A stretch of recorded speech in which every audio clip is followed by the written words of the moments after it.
Diz assim a palavra do nosso Deus: não pensem que vim revogar a lei ou os profetas. Não vim para revogar, mas para cumprir. Porque em verdade lhes digo, até que o céu e a terra passem, nem um i ou um tio jamais passará da lei, até que tudo se cumpra. Aquele, pois, que desrespeitar um destes mandamentos, ainda que dos menores, e ensinar os outros a fazer o mesmo, será considerado o mínimo no reino dos céus. Aquele, porém, que os observar e ensinar, esse será considerado grande no reino dos céus. Porque eu afirmo que se a justiça de vocês não excederem muito a dos escribas e fariseus, jamais entrarão no reino dos céus. Como nós temos dito, nós estamos traçando aqui uma série expositiva no Sermão do Monte, que são palavras de Jesus dirigida não apenas para os seus discípulos, mas àquela grande multidão que o acompanhava. Este é com certeza o sermão mais importante da história. Nele, Jesus trata de aspectos extremamente importantes para a nossa vida, para o nosso relacionamento com Deus, assim como vimos quando estudamos cada uma das bem-aventuranças. Na sequência, nós vimos a respeito daquilo que é consequência da compreensão do Evangelho. Se por um lado, as bem-aventuranças é a ação de Deus no coração do ser humano, trazendo regeneração, mudando a nossa maneira de pensar, por outro, ser sal da terra e luz do mundo é consequência deste relacionamento com Deus. Agora, Jesus nos propõe aqui uma reflexão importante a respeito da lei. As declarações registradas por Jesus nesta passagem são as mais surpreendentes de Jesus em todo este grande sermão. E eu quero chamar muito a atenção dos irmãos para isso. É extremamente surpreendente as palavras que Jesus profere aqui. Jesus está neste texto reafirmando o caráter eterno da lei, no sentido de que a lei, por ser divina, ela é imutável, inalterável e, portanto, permanente. R.C. Sproul diz que no Sermão do Monte nós encontramos a exposição mais detalhada da lei de Deus em todo o Novo Testamento. Jesus está justamente tratando daquilo que era central para a fé dos judeus. Os judeus usavam o termo lei para basicamente definir 4 aspectos. O primeiro deles, lei para os judeus, era o decálogo, ou os 10 mandamentos. Lei também era frequentemente usada pelos judeus para se referir-se ao Pentateuco, os 5 primeiros livros da Bíblia. Também utilizado para referir-se aos profetas, tanto maiores quanto menores. Lei também era usada para definir ou apontando para a lei oral ou para a tradição dos anciãos. Então, estes 4 aspectos ou 4 maneiras de usar o termo lei era muito comum para os judeus. É óbvio que Jesus, ele está tratando de questões que vão muito além desta compreensão que os escribas e fariseus acabaram criando em torno da lei. Eles criaram a lei da lei, por exemplo, quando começaram a valorizar a tradição em detrimento daquilo que a própria palavra dizia. Os escribas e fariseus se apresentavam como os grandes guardiões da lei. E por essa razão, eles frequentemente acusavam Jesus de violar a lei. No entanto, não são raras as vezes que nós encontramos Jesus confrontando-os por causa da maneira que eles deturpavam a lei por meio das suas próprias tradições, por causa da maneira hipócrita que eles usavam. Meus irmãos, os fariseus, eles nasceram num contexto onde era necessário um povo que pudesse guardar as tradições judaicas. E perceba, o surgimento dos fariseus aponta para algo bom. Isso acontece no período intertestamentário, quando os judeus foram duramente assolados pelas dominações que foram consequências de Alexandre o Grande, e acontecia naquele contexto uma grande helenização de todo o império que Alexandre havia construído ao longo do tempo.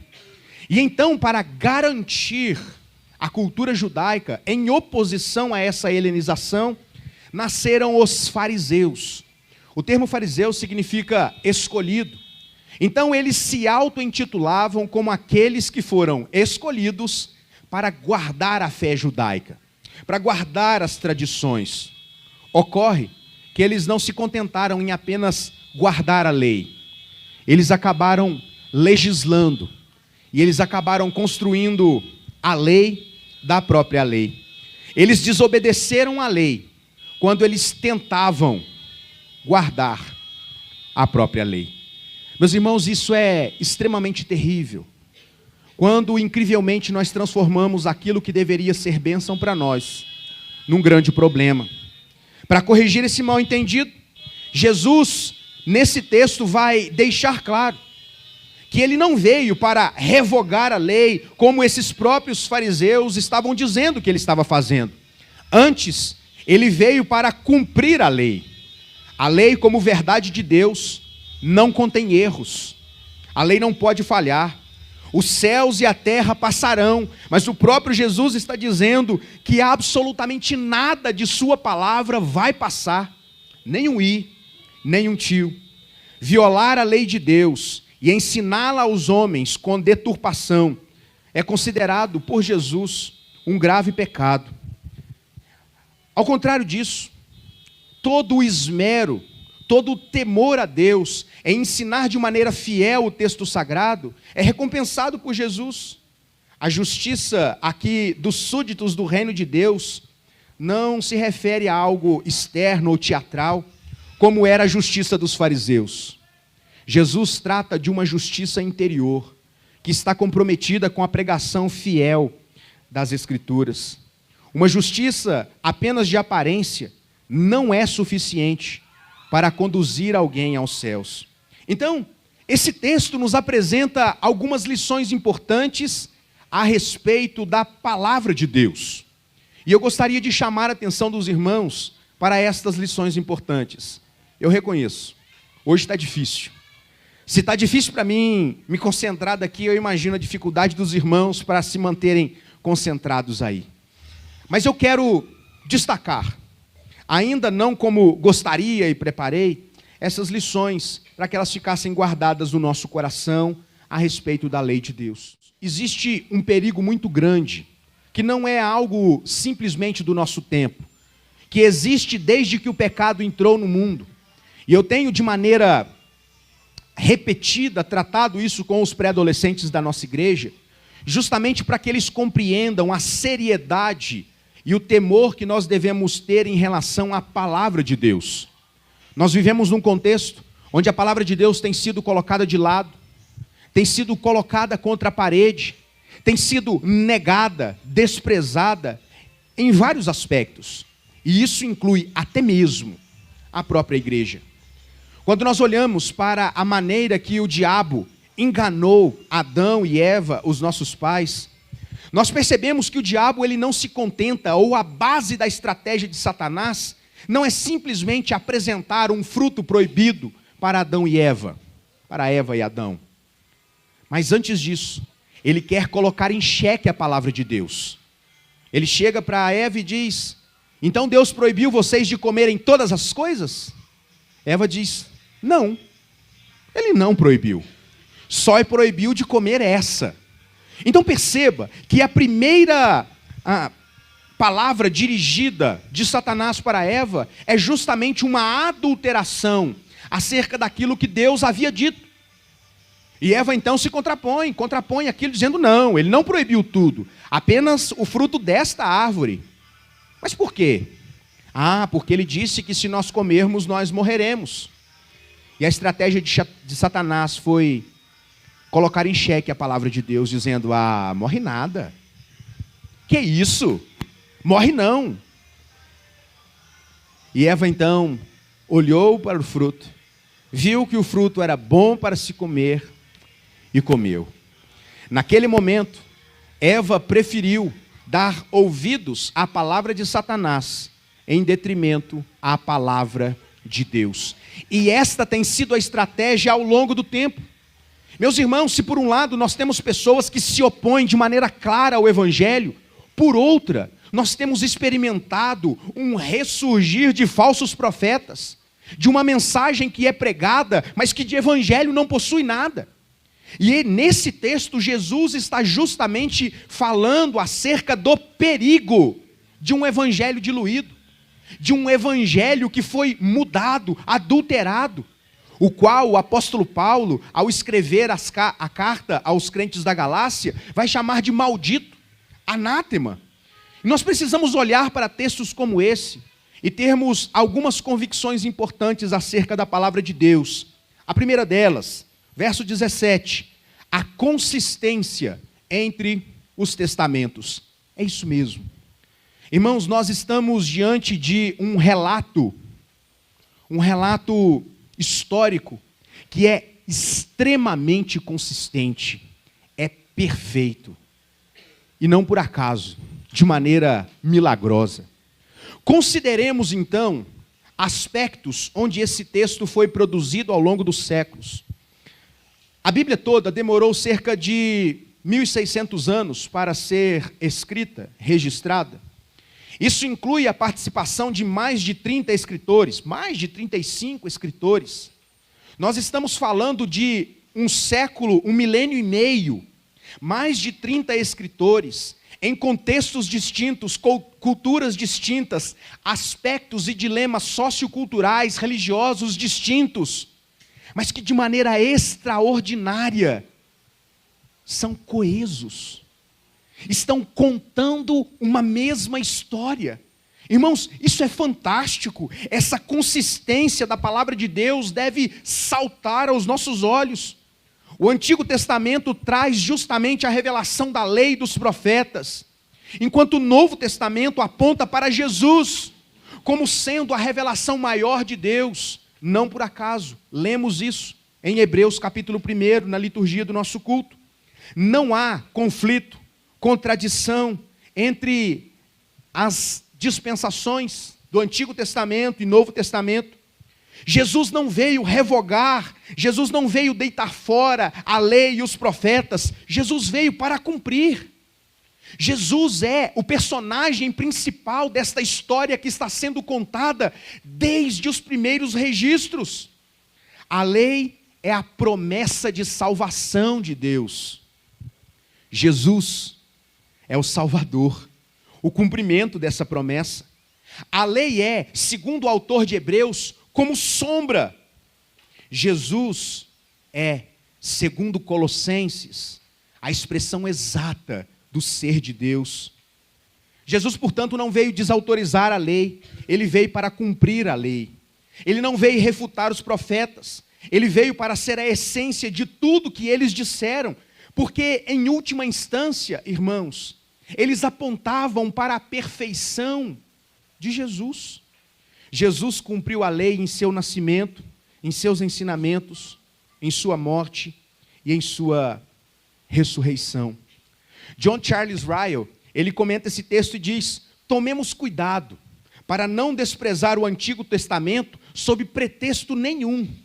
A religião do Antigo Testamento é o embrião do cristianismo. O Antigo Testamento é o Evangelho em botão. O Novo Testamento é o Evangelho em flor. Olha a beleza disso, irmãos. O Antigo Testamento é o Evangelho brotando.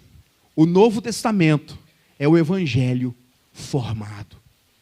Meus irmãos, ainda nos primeiros séculos surgiram vários movimentos heréticos que tentavam, em alguma medida, anular o Novo Testamento, o Evangelho e a revelação em Cristo, enquanto outros tentavam anular o Antigo Testamento, como se fossem partes da revelação inconciliáveis.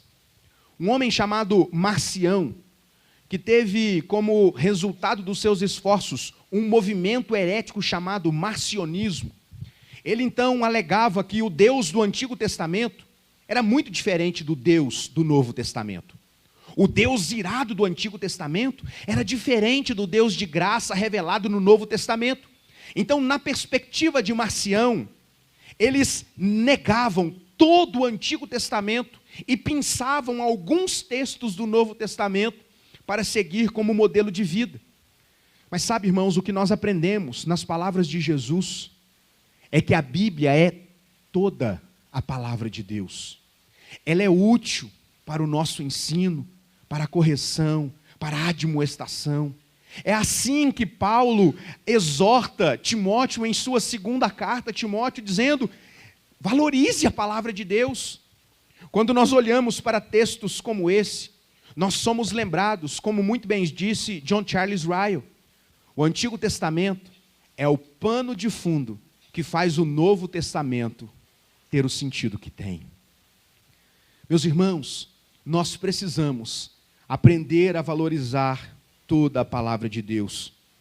Os santos, os salvos do Antigo Testamento, eles enxergavam muitas coisas como que por espelhos, ainda de maneira velada, obscura.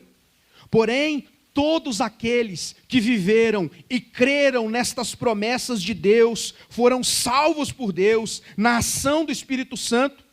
Assim como hoje, irmãos, nós cremos por aquilo que se cumpriu em Jesus Cristo, de maneira que a palavra de Deus, inerrante que é, se cumpre ao longo dos séculos. Warren Wiersbe diz que Jesus cumpriu os tipos e as cerimônias do Antigo Testamento. Tipos aqui eram representações messiânicas que apontavam para Jesus. Por exemplo, Moisés como libertador do povo de Deus, escravo no Egito, era um tipo de Cristo. Um tipo que apontava para o seu antítipo, que era Jesus. Da maneira que Deus envia Moisés para resgatar o povo escravo no Egito, Deus envia Jesus para resgatar aqueles que estavam presos na escravidão do pecado.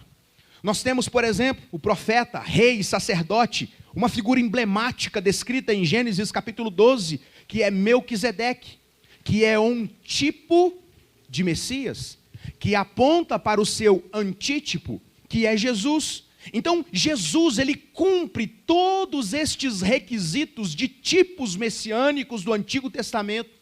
E não apenas isso, mas também todos os ritos cerimoniais. Irmãos, como não perceber a conexão entre aquilo que Deus estabelece de ritos cerimoniais no Antigo Testamento com a consumação do sacrifício de Cristo Jesus, o nosso Senhor? Quando nós fazemos uma recapitulação muito breve, nós conseguimos enxergar Jesus ali, no proto-evangelho, no capítulo 3 do livro de Gênesis. Quando depois da queda, Deus então vem à procura de Adão e Eva e os procura.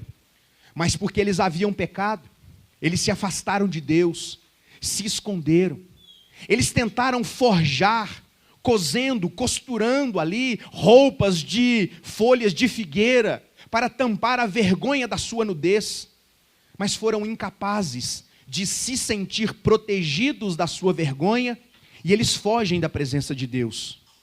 Então Deus vai até eles, perceba, irmãos, a salvação vem de Deus, de maneira monergista. Deus vai até eles e diz: Adão, cadê você, Adão? Todas as vezes que eu lembro dessa cena, que eu penso nessa cena, eu lembro do ET Bilu, balançando atrás do galho assim. Só os mais antigos vão entender essa referência.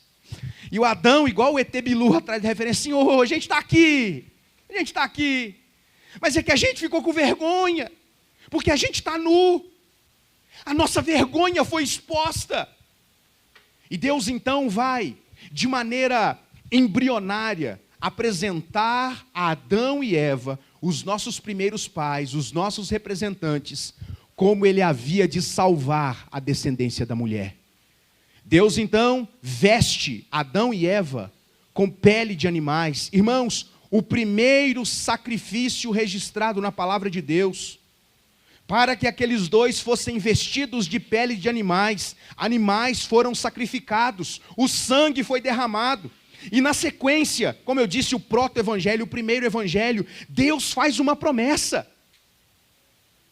da semente da mulher virá aquele que pisará na cabeça da serpente. E serpente aqui uma alusão a Satanás, que havia tentado-os no jardim do Éden. Há esperança. Há esperança.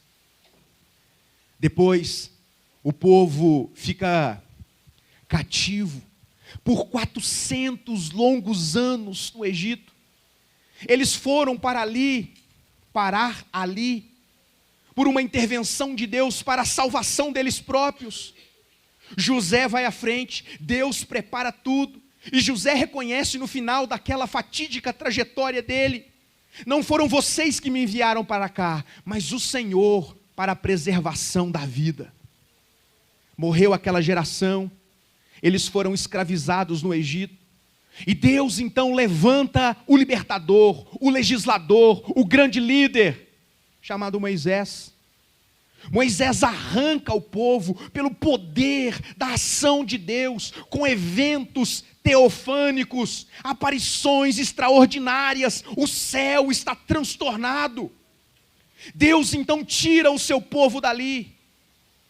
E sabe o que é interessante, irmãos?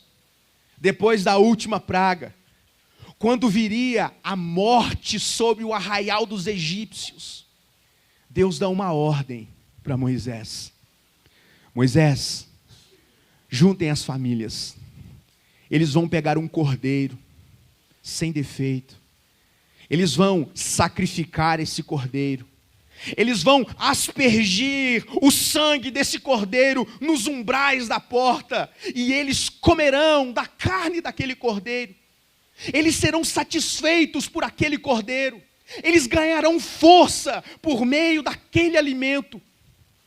E onde houver sangue aspergido, não haverá morte.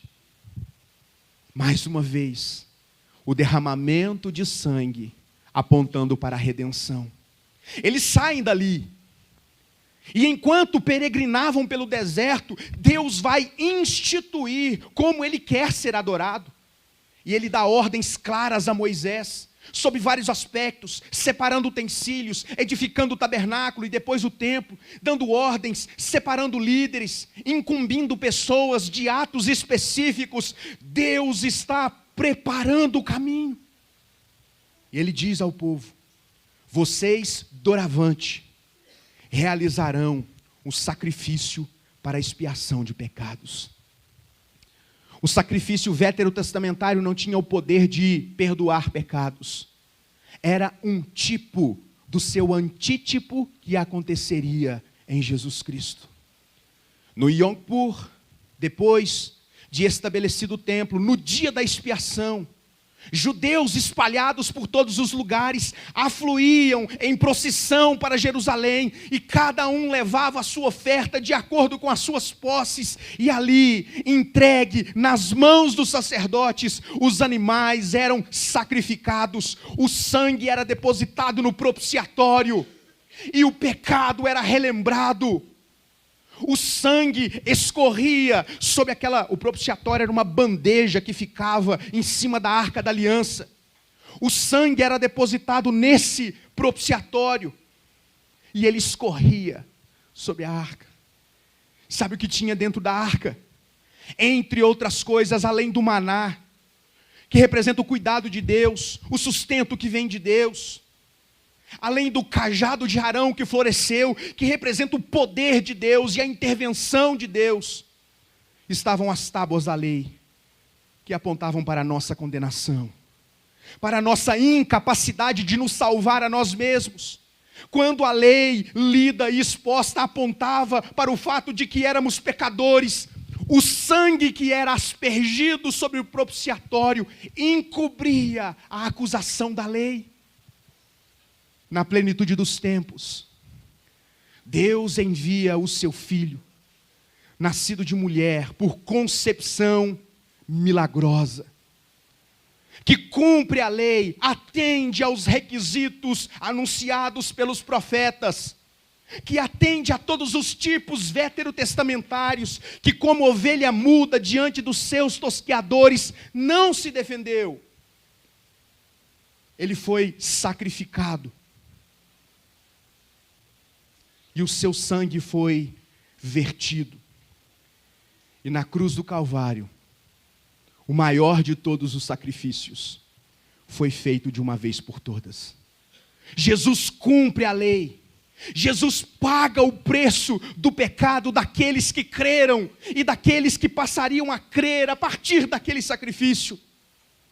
Mas Deus não apenas perdoa os nossos pecados. Deus, Ele nos dá vida nova. Jesus não apenas morre, cumprindo aquilo que fora dito a seu respeito pelos profetas, como o profeta Isaías, no capítulo 53.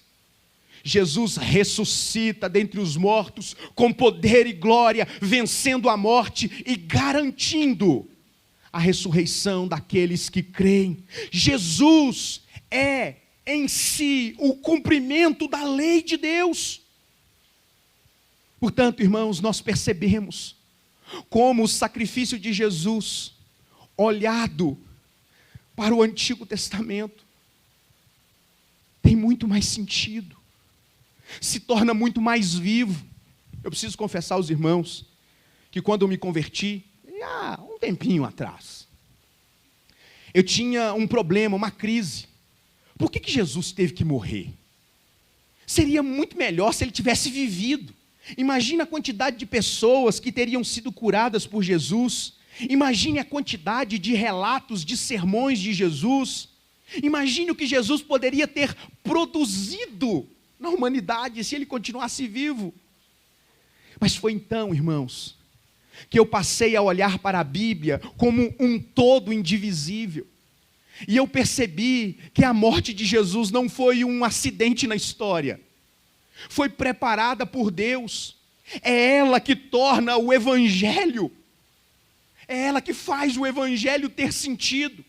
Jesus não apenas morreu como ele precisava morrer, para que tivéssemos vida. Jesus então cumpre a lei dos profetas. E o termo grego aqui, traduzido por cumprir, ele pode ser facilmente entendido como sendo aquilo que está cheio, que está completo. Jesus, ele cumpriu cada requisito da lei moral. Jesus cumpriu cada determinação tipológica do Antigo Testamento. Ele veio completar a lei e revelar a profundidade do seu significado. Portanto, irmãos, a Bíblia faz sentido. Eu sou apaixonado por isso. E os adolescentes vão se lembrar disso, porque eu estou o tempo todo dizendo para eles: faz sentido crer nessa palavra, faz sentido olhar para ela como um todo indivisível. Nós não podemos viver pensando textos prediletos, como se apenas estes textos desconexos, fora do seu contexto, fossem capazes de nortear a nossa vida. Toda a palavra de Deus é útil para o nosso ensino. É óbvio, irmãos, que Jesus não está aqui contradizendo a lei dos profetas. Jesus está se opondo à compreensão rasa que eles tinham acerca da lei. Jesus coloca um foco ético de maneira muito mais nítida. Jesus está de maneira intencional intensificando a radicalidade das exigências da lei. O que Jesus está dizendo é que estética litúrgica não é tudo o que Deus requer dos seus adoradores. Jesus está no Sermão do Monte apresentando um nível diferente, um patamar mais elevado da compreensão da lei. No verso 18 aprendemos uma segunda lição. Parou o barulho, agora eu animei, né? Estou só no segundo. Verso 18. A infalibilidade da lei dos profetas. Os opositores de Jesus insinuavam que ele estava, em alguma medida, sabotando a revelação de Deus em Moisés. Mas longe disso, Jesus estava justamente afirmando que nada da lei seria alterada. Nem um i, nem um tio, nada, tudo haveria de se cumprir. A palavra de Deus, ela não é apenas inerrante, ela é infalível, ela é completa. A mente que produziu a palavra não é humana. Existe uma característica muito interessante nos livros proféticos, e é óbvio que esse texto está se referindo aos profetas. Eu acho importante destacar isso. Os profetas, muito comumente, antes de proferir a palavra que Deus lhes havia revelado, eles sempre introduzem a profecia com termos que apontam para a origem da mensagem. Porque assim diz o Senhor.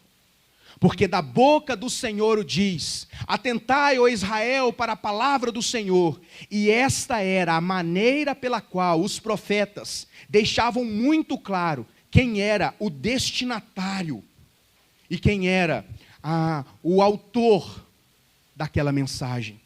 Portanto, a palavra de Deus não nasceu de conjecturas humanas, de percepções humanas, mas da própria vontade de Deus. A verdade nela contida nunca prescreve. Os céus e a terra passarão, mas as minhas palavras, disse o Senhor, nunca passarão. A lei apontava para Cristo. Os profetas falavam a respeito de Cristo. A lei cerimonial era como sombra que apontava para Cristo. Cristo é o fim da lei, é o que Paulo diz em Romanos capítulo 10. Os profetas anunciavam o nascimento, a vida, o ministério, as obras, a morte, a ressurreição e o senhorio do nosso Senhor Jesus Cristo. E todas estas coisas aconteceram cabalmente. E Jesus está dizendo: eu vim para cumprir essa lei. Por fim, o texto no verso 19 nos apresenta, irmãos, a penalidade para aqueles que desprezam a lei. Tanto a lei cerimonial quanto a lei moral são expressões da santidade de Deus. A lei precisa ser corretamente entendida e o seu propósito precisa ser adequadamente alcançado. Os escribas e fariseus, não raramente, eles distorciam a lei usando a própria lei.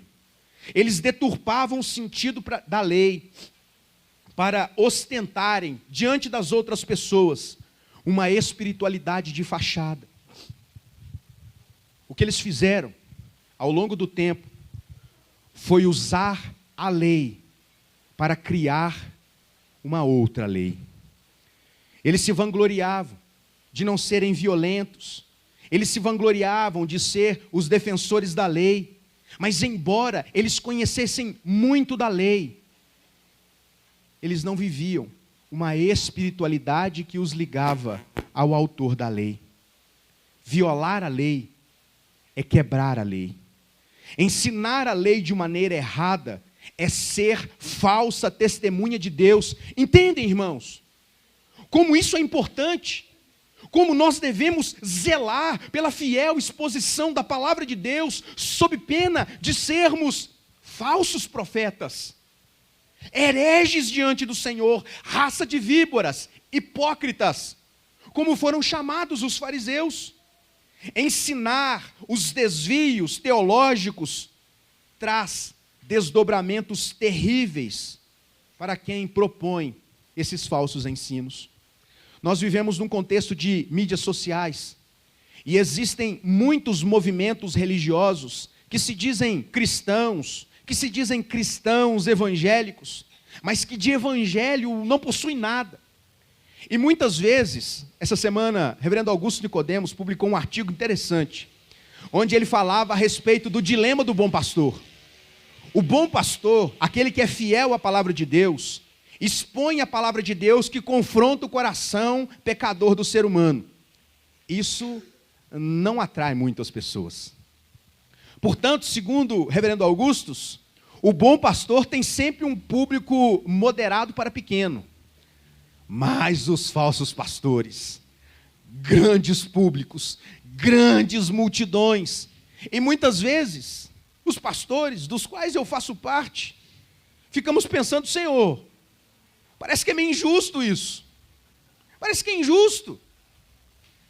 Mas sabe, irmãos, algo que o reverendo Augustus destaca no seu texto, é que nós não podemos nos esquecer de que aqueles que são servos de Deus haverão de prestar contas a Deus. E isso me traz um senso de responsabilidade muito grande, que me faz pensar com muito temor e tremor. E isso me faz pensar, irmãos, que estes desvios, quer seja por ignorância ou de maneira dolosa, intencional, serão tratados por Deus, que conhece o coração. Então, como reagir a isso? Ao invés de me preocupar com aquilo que não posso mudar, eu devo me dedicar com aquilo que eu preciso fazer. E nós precisamos nos comprometer com a palavra de Deus, com a integralidade da palavra de Deus. A lei de Deus não é para ser quebrada, é para ser obedecida. Não é apenas para ser guardada, mas para ser transmitida. Jesus está mostrando que vida prática e pregação teórica são coisas que não podem andar separadas. Os fariseus falavam muito da lei, mas eram os primeiros a desobedecê-la. E Jesus está escancarando esta hipocrisia ao longo do seu ministério. Se a quebra da lei e o ensino errado da lei trazem arrependimento ao transgressor, a observância da lei e o seu ensino fiel proporcionam grande honra àqueles que o fazem. Esse será considerado grande no reino do céu. Portanto, irmãos, a recompensa por sermos fiéis à palavra de Deus, por continuarmos chamando o pecado de pecado, por não passarmos pano para as coisas que o mundo tem invalidado. Esses dias, eu vivo citando os adolescentes, né? Eu amo Conexão. Esses dias eu estava justamente conversando com Conexão e com os adolescentes, e eu estava dizendo para eles: não se deixem guiar pela cultura. Nem tudo que é validado pela cultura é aceito por Deus. Não é porque existem leis que aprovam e que concordam que isto é agradável aos olhos do Senhor. Em última instância, irmãos, aquilo que deve reger a nossa vida e a nossa visão de mundo não são os acordos de convivência que nós traçamos entre nós mesmos, mas é a palavra de Deus. Eu não estou dizendo que você tem autorização para desrespeitar as leis. Eu estou dizendo que sobre nós existe uma lei que é muito mais profunda, que vai muito além daquilo que o mundo tem validado. E nós precisamos amar essa palavra de Deus. A que conclusão nós chegamos depois de tudo isso? Uma justiça de fachada não é suficiente para os padrões do reino de Deus. Jesus está deixando claro que tanto escribas quanto fariseus distorciam a lei e oprimiam o povo com discurso legalista, ostentando uma santidade aparente, uma justiça que era apenas exterior. Como nos esquecer do publicano e do fariseu? O publicano lá: Senhor, sê propício a mim que sou pecador. No momento de confissão de pecados, o infeliz diz: Senhor, eu sou pecador. Do lado dele o religioso, dizendo: ainda bem que eu não sou pecador igual a ele, Senhor. Obrigado porque eu estou acima da média. Obrigado porque Jesus está confrontando o legalismo destes homens, ostentando uma santidade aparente, uma justiça exterior. Jesus está dizendo que essa justiça não é capaz de lhes conduzir ao céu. Para entrar no reino de Deus, não é necessário ostentar. E aqui eu quero concluir, recapitulando aquilo que Jesus nos ensinou nas bem-aventuranças.